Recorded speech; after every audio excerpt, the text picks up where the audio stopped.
Hello and welcome all students to the new video tutorials of Hotspot Biology with Tahir Awan के साथ। तो वो कहते हैं कि मांगने से कहाँ मिलती हैं सारी हसरतें, कि मांगने से कहाँ मिलती हैं सारी हसरतें, हिम्मत भी तो किसी चीज़ का नाम है। तो अगर हिम्मत नहीं करेंगे तो टारगेट तक नहीं पहुंच पाएंगे, इसीलिए रेगुलरली पढ़ते रहिए। आप भी कहते होंगे सर कुछ ना कुछ बोलते हैं फिर एंड में आके बात तो पढ़ाई की करते हैं, तो ये क्या बात हुई। तो देखिए, स्टूडेंट लाइफ में पढ़ने के अलावा हमें किसी चीज़ के बारे में नहीं सोचना चाहिए, तभी तो सक्सेसफुल बन पाएंगे ना आप। बात समझ में आई। सो चलिए आज का वीडियो ट्यूटोरियल शुरू करते हैं।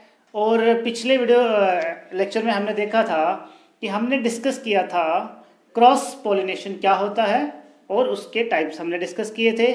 सो आज हम डिस्कस करेंगे कि क्रॉस पॉलिनेशन ही क्यों होता है प्लांट्स में, या ऐसे कौन से फैक्टर्स हैं जिसकी वजह से क्रॉस पॉलिनेशन होता है, या फिर ऐसी कौन सी मजबूरियां हैं बेचारे उस प्लांट की। क्योंकि मैंने आपको बताया था कि क्रॉस पॉलिनेशन एक ऐसा फिनोमिना है जिसको हमने रिलेट किया मैरिज के साथ। सो क्रॉस पॉलिनेशन का मतलब था marriage with a strange person. तो ऐसी क्या मजबूरी पड़ गई फ्लावर को कि किसी स्ट्रेंज के साथ जाके उसको मैरी करना पड़ रहा है, या फिर ऐसा कहिए कि किसी स्ट्रेंज या किसी दूसरे प्लांट के पोलन ग्रेन्स के ऊपर उस प्लांट को डिपेंड होना पड़ रहा है फॉर इट्स सक्सेसफुल फर्टिलाइजेशन। तो बहुत ही इंपॉर्टेंट टॉपिक है नीट का भी, और बोर्ड के हिसाब से भी ये बहुत ही इंपॉर्टेंट टॉपिक है। बात समझ में आई। सो हमारा आज का टॉपिक है the factors or the reasons or the contrivances which are responsible for cross pollination। बात समझ में आई। सो आप इसको ऐसे भी कह सकते हैं, क्वेश्चन इस तरह भी आ सकता है एग्जाम में कि why cross pollination occurs in plants। सो अलग अलग फॉर्म में क्वेश्चन आ सकते हैं। हमने आपको सारे क्राइटेरिया बता दिए। तो क्रॉस पॉलिनेशन में जो सबसे पहली चीज आपको बात ये याद रखनी है कि क्रॉस पॉलिनेशन में क्या हो रहा है कि एक फ्लावर का पोलन ग्रेन दूसरे फ्लावर के दूसरे प्लांट के ऊपर ट्रेवल कर रहा है। सो उसको ऐसा करने की जरूरत क्यों पड़ी, वही रीजन आज हम डिस्कस करेंगे। सो जो सबसे पहला रीजन है, जो सबसे मेन रीजन होता है, that is self sterility. So sterility का मतलब क्या हुआ, तो स्टेरिलिटी वर्ड आया है बेसिकली ऑपोजिट ऑफ फर्टाइल। यानी कि फर्टाइल का मतलब है कि जो पोलन ग्रेन वायबल है, यानी कि जिस पोलन ग्रेन में एबिलिटी है जर्मिनेट करने की, तो उसका जो ऑपोजिट मीनिंग होता है उसको बोला जाता है स्टेराइल। यानी कि ये ऐसे पोलन ग्रेन्स हैं जो जर्मिनेट नहीं कर सकते हैं, या ऐसा कह सकते हैं कि जो सक्सेसफुल फर्टिलाइजेशन नहीं कर सकते एक्सेल के साथ। सो इसीलिए उस पर्टिकुलर फ्लावर के अगर पोलन स्टेराइल है, यानी कि उस स्टिग्मा को वो पोलिनेट नहीं कर पा रहे हैं, फर्टिलाइज नहीं कर पा रहे हैं, तो इसीलिए उस स्टिग्मा को तो किसी दूसरे पोलन ग्रेन के ऊपर डिपेंड होना पड़ेगा ना। इसीलिए पहला रीज़न यही होता है कि फ्लावर के खुद के ही पोलन्स स्टेराइल होते हैं, इसीलिए वो उसके साथ जर्मिनेट नहीं होते हैं, इसीलिए वहाँ पे सेल्फ पोलिनेशन नहीं हो सकता। तो सेल्फ पोलिनेशन नहीं हो सकता है तो कौन सा पोलिनेशन होगा, क्रॉस पोलिनेशन। जैसे कि मालवा में ये प्रोसेस होता है, उसके अपने खुद के फ्लावर्स के ही पोलन ग्रेन्स उस स्टिग्मा के ऊपर जर्मिनेट नहीं कर सकते हैं। उसके बाद जो सेकेंड रीजन है that is dichogamy. Very very important and very very interesting. तो देखिए, डाइकोगैमी एक बहुत ही ब्यूटीफुल फिनोमिना है जिसमें आप कह सकते हैं कि इस पर्टिकुलर फिनोमिना में जो फ्लावर के रिप्रोडक्टिव ऑर्गन्स होते हैं उनका जो मैच्योरिटी का टाइम है वो अलग अलग है। अब इसको बड़े ध्यान से समझिएगा बात। अब मैंने बोला कि एक हमने टाइप डिस्कस की थी सेल्फ पोलिनेशन में कि अगर दोनों एंथर और स्टिग्मा एक ही समय पे मैच्योर हो रहे हैं तो उसमें सेल्फ पोलिनेशन हो जाएगा। अब इसका रिवर्स क्या होगा कि वो एक समय पे मैच्योर नहीं हो रहे हैं। बात समझ में आई। यानी कि लड़का बड़ा हो गया लेकिन लड़की छोटी है, तो वहाँ पे तो मैरिज नहीं हो सकता है। इसीलिए दूसरा केस क्या है कि एक में लड़का बड़ा है, एक में लड़की छोटी है, दूसरे में लड़की बड़ी है, तीसरे में लड़का छोटा है। यानी कि इसमें दो कंडीशंस आ रही हैं। सो डाइकोगैमी को अगर मैं डिफाइन करने की कोशिश करूँ तो it is simply phenomena in which the reproductive organs maturation time is different. So दो तरह के रिप्रोडक्टिव ऑर्गन है फ्लोर में, one is male and another is female. तो अगर मेल पार्ट पहले मैच्योर हो रहा है, यानी कि एंड्रोशियम, मेल पार्ट को क्या कहा गया था, एंड्रोशियम, सो उसको बोला जाएगा protandry. Proto means first, यानी कि एंड्रोशियम पार्ट उसका मैच्योर हो गया सॉरी, एंड्रोशियम पार्ट उसका मैच्योर हो गया है पूरी तरह से, लेकिन जो गाइनोशियम पार्ट है वो मैच्योर नहीं हुआ है, इसलिए वो जो एंड्रोशियम है वो किसी दूसरे फ्लोर के ऊपर ट्रेवल कर जाएगा। बात समझ में आई? तो उस केस को क्या बोला जाएगा, प्रोटो एंड्री, जिसमें एंथर जो है पहले मैच्योर करता है, या आप ये कह सकते हैं कि मेल पार्ट पहले मैच्योर करता है, फीमेल पार्ट मैच्योर नहीं करता है, इसीलिए उस फ्लोर में क्रॉस फर्टिलाइजेशन हो जाती है। So examples are very very important, salvia हो गया, इम्पेटेंस हो गया। उसके बाद अब उसी का ही रिवर्स है प्रोटो एंट्री का, प्रोटोगाइनी, जिसमें फीमेल पार्ट पहले मैच्योर हो रहा है, प्रोटो यानी कि फर्स्ट, गाइनी यानी कि गाइनोशियम पार्ट यानी कि फीमेल पार्ट। सो पिस्टिल मैच्योर फर्स्ट ईयर, जैसे कि एग्जाम्पल इसमें आ गए, फाइकस आ गया, एरिस्टोलोकी आ गया। बात समझ में आई? बहुत सिंपल सा फिनोमिना है। अब उसके बाद next phenomena that is also very very important, it is herkogamy. तो देखिए हर्कोगैमी का बहुत, जो अगर सिंपल लैंग्वेज में समझाने की मैं कोशिश करूं तो हर्कोगैमी का मतलब होता है बैरियर्स, यानी कि इस पर्टिकुलर प्रोसेस में क्या होता है, मेल और फीमेल रिप्रोडक्टिव ऑर्गन खुद में ही मुसीबत बन चुके हैं एक दूसरे के लिए। मुसीबत इन द सेंस कि उसमें कोई ऐसा बैरियर आ गया है कि मेल ना फीमेल को फर्टिलाइज कर पा रहा है, या फिर आप ये कह सकते हैं कि उन दोनों के बीच में कुछ ऐसे डिस्टेंसेस आ गए हैं, ऐसे मनमुटाव पैदा हो गए हैं, जिसकी वजह से मेल फीमेल को पॉलिनेट नहीं कर पा रहा है।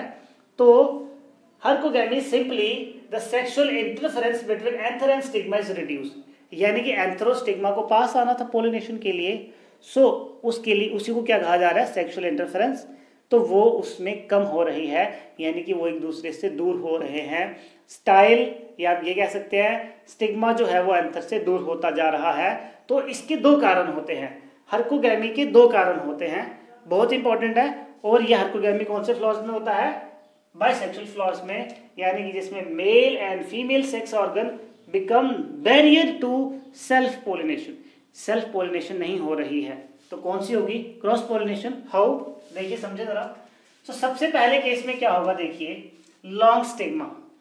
तो इस केस में क्या होता है कि जो स्टिग्मा है, स्टिग्मा जो है ये इतना लंबा होता है, स्टिग्मा इतना लंबा है कि बेचारे पोलन ग्रेन्स इसके पास पहुंच ही नहीं पा रहे हैं। तो देखिए अब पोलन ग्रेन्स यहां से उड़ के तो यहां नहीं जा सकते, बात समझ में आई। सो इसीलिए यहां पे क्या हो रहा है, इसलिए क्या हो रहा है कि क्योंकि ये जो स्टिग्मा है इस एंथर की रीच से बहुत दूर है, इसलिए इन दोनों के बीच में पोलिनेशन नहीं होगा। ये पहली कंडीशन है जिसमें स्टिग्मा का लेंथ जो होता है वो लॉन्ग होता है। It occurs in case of Caryophyllaceae, again बोल रहा हूँ, very very important, examples are very very important. अब दूसरा case, distance between anther and stigma. तो चलिए अब मान लीजिए कि जो एंथर है वो स्टिग्मा के बराबर आ भी जाता है, लेकिन इस केस में क्या हो रहा है, अगर वो बराबर आ भी जाता है तो वो इतनी दूर होता है स्टिग्मा से कि पोलन ग्रेन इसके पास पहुंच ही नहीं पाता है, यानी कि the anther is out of stigma reach. Anther stigma से इतना दूर है कि ये पोलन ग्रेन्स इसके पास नहीं पहुंच पा रहे हैं। सो इसीलिए ये पोलन ग्रेन्स क्या करेंगे, किसी दूसरे फ्लावर के पास चले जाएंगे थ्रू सम पोलिनेटिंग एजेंसीज, यानी कि वहां पे पोलिनेशन कौन सा हुआ, क्रॉस पोलिनेशन। बात समझ में आई। सो ये पहली 3 टाइप्स हमने डिस्कस की। अब हम डिस्कस करते हैं इसका टाइप नंबर 4।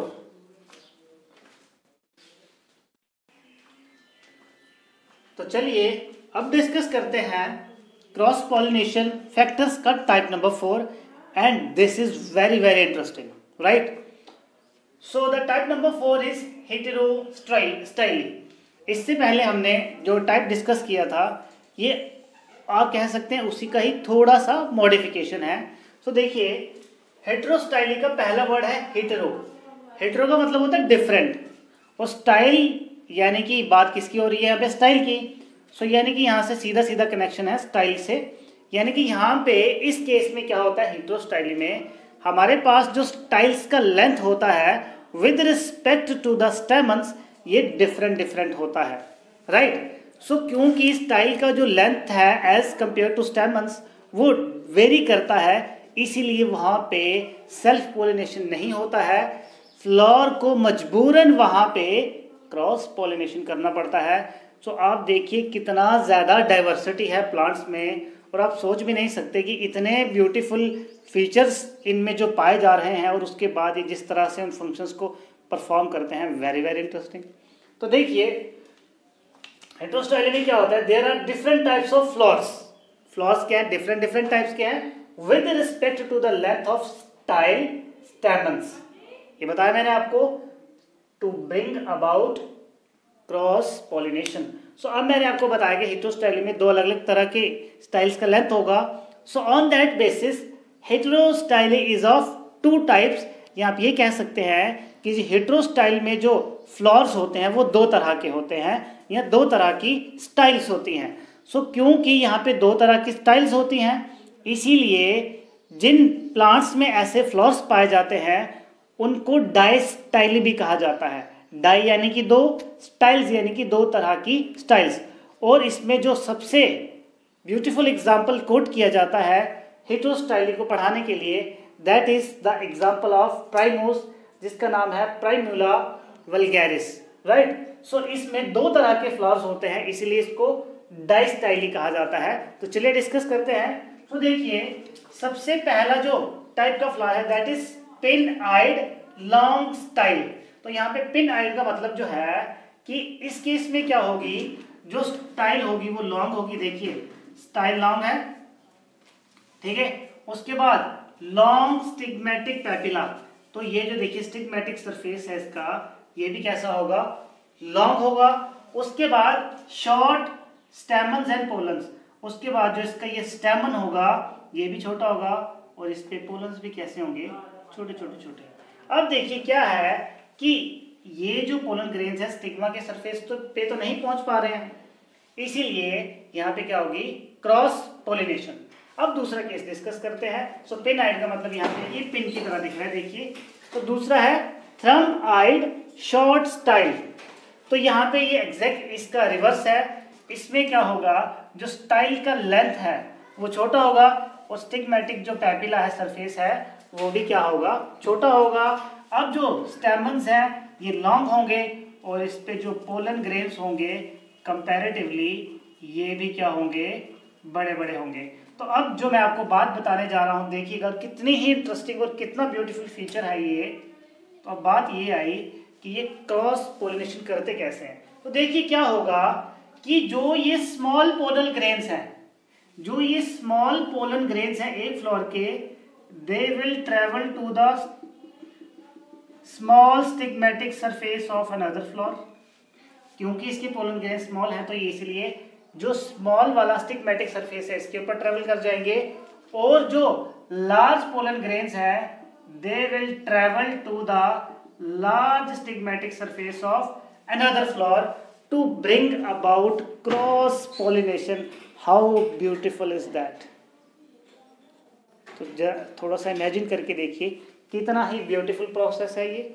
और नीट में आपको इस पर्टिकुलर सेक्शन से सवाल आने के चांसेस रह सकते हैं, क्योंकि बहुत इंटरेस्टिंग टॉपिक है, और एग्जामिनेशन में भी आप ये डायग्राम ज़रूर बनाएं, राइट।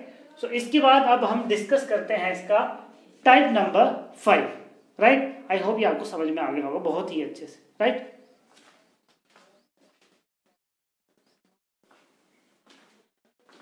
तो चलिए अब हम डिस्कस करते हैं टाइप नंबर 5।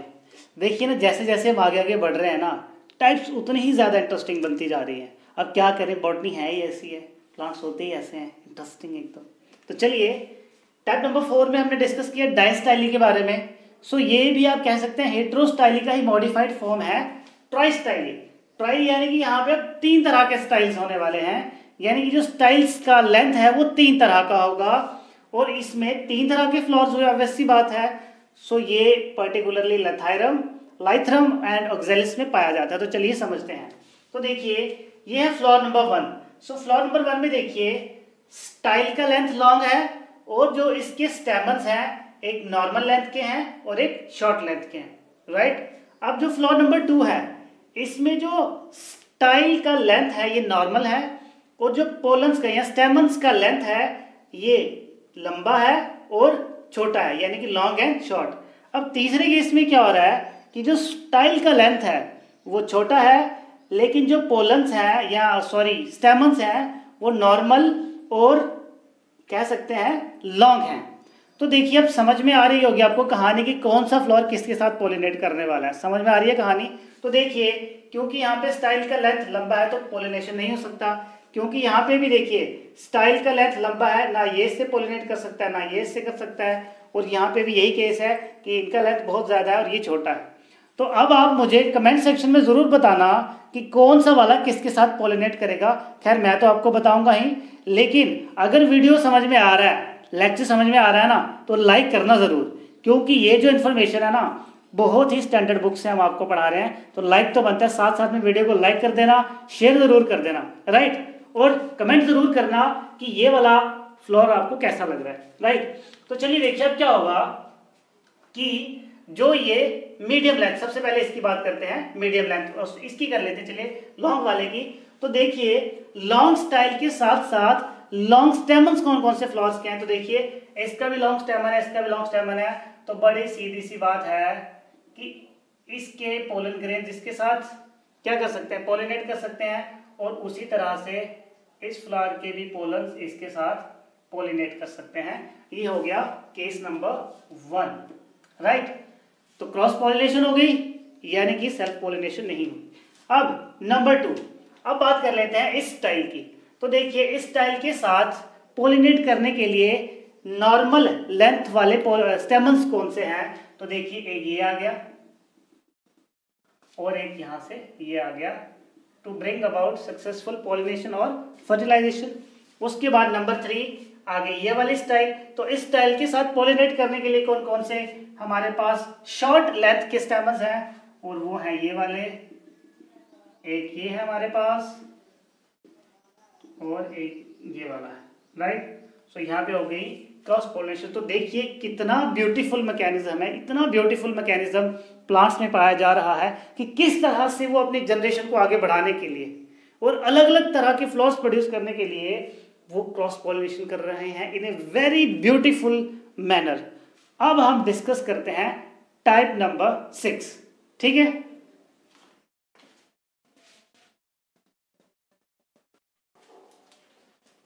तो चलिए अब हम डिस्कस करते हैं इसका type number 6। So type number 6 discuss करने से पहले मैं एक चीज़ बताना आपको भूल गया था कि अगर आपको क्वेश्चन आता है एग्जाम में, what are the outbreeding devices. So outbreed का मतलब होता है कि जब एक फ्लावर का जो पोलन ग्रेन है वो दूसरे फ्लावर और दूसरे प्लांट के साथ पोलिनेट कर रहा है, यानी कि आउट क्रॉसिंग कह सकते हैं। सो आउटब्रीडिंग डिवाइसेस के लिए कौन कौन से फिनोमिनाज होते हैं वो भी आप इसी टॉपिक के अंदर ही इंक्लूड करेंगे। बात समझ में आई। लास्ट में जब हम इसको कंक्लूड करेंगे तो दोबारा से आपको बताएंगे। सो खैर अब हम डिस्कस करते हैं क्रॉस पोलिनेशन का type number 6, that is declining. तो देखिए ये सबसे सिंपल फिनोमिना है। इसमें तो बड़ी सिंपल सी बात ये होती है, मैंने जैसे आपको बताया था कि मेज में मेल फ्लावर अलग से होता है और फीमेल फ्लावर अलग से होता है, लेकिन on the same plant, right. So अगर मेल फ्लावर अलग है फीमेल फ्लावर अलग है तो सीधी सी बात है उधर सेल्फ पॉलिनेशन नहीं हो सकता है, वहां पे क्या होगा, cross pollination. So this is the first condition. तो इस केस में क्या है, प्लांट तो मोनोशियस है लेकिन वो क्या है, यूनिसेक्सुअल है। जैसे कि इन केस ऑफ मेज हो गया, कैस्टर इसकी एक बहुत बड़ी एग्जांपल है, ये आपको एमसीक्यू में आ सकता है। और दूसरी केस क्या हो गई कि दो अलग अलग तरह के फ्लावर्स हैं, mail and female flowers on the same plant. और दूसरा केस क्या हो गया कि मेल प्लांट अलग से है और फीमेल प्लांट अलग से है। ये बहुत ही रेयर एंजियोस्पर्म्स में होता है, जैसे कि पपाया में विच इज डायशियस। सो देखिए अब मेल अलग है फीमेल अलग है प्लांट, तो वहां पे सीधी सी बात है सेल्फ पॉलिनेशन का तो कोई सवाल ही नहीं पैदा होता, तो वहां पे क्या होगी, क्रॉस पॉलिनेशन। अब इसमें एक बहुत बड़ा मैं आपको नीट का ऑब्जेक्टिव बताने वाला हूं, ध्यान से देखिएगा।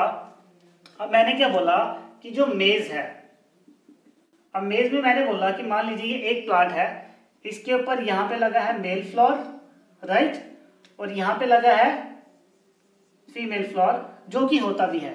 अब ये है पपाया का प्लांट, ये है पपाया, जिसमें मेल प्लांट अलग से होता है, मेल प्लांट अलग से होता है, और जो फीमेल प्लांट है ये अलग से होता है, राइट। तो देखिए इसमें एक इंटरेस्टिंग फैक्ट क्या है। अब मैंने बताया था कि सेल्फ पोलिनेशन दो तरह का होता था, एक ऑटोगैमी होता था और एक गैचिनोगैमी। सो देखिए इन केस ऑफ मेज ऑटोगैमी नहीं होता है।